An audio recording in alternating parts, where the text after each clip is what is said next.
a dichotomous customer base. This brings the paradox.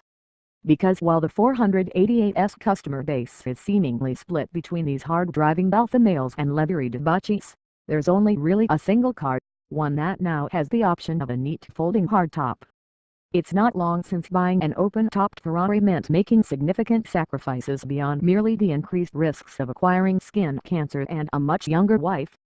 Spyders were the dynamic inferiors to their metal-roofed sisters, trading the opportunity to work on your tan and to better appreciate their wailing soundtracks for less performance, less precision, and a noticeable reduction in structural rigidity.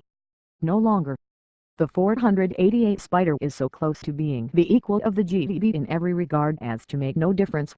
It's 110 pounds heavier, although a claimed 55 pounds lighter than would be an equivalent soft top, and that's added by the roof mechanism and some underfloor reinforcement at both ends.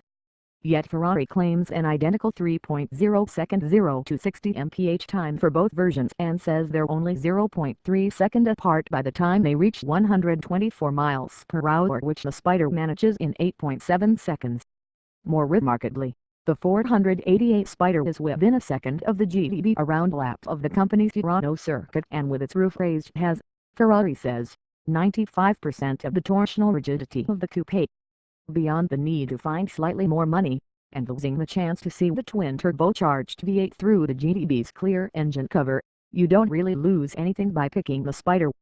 In technical terms, a DNA swap would not separate the two cars. Ferrari tried to develop a separate suspension tune for the Spyder, but then realized that it worked best with the exact same spring and damper settings as the GTB.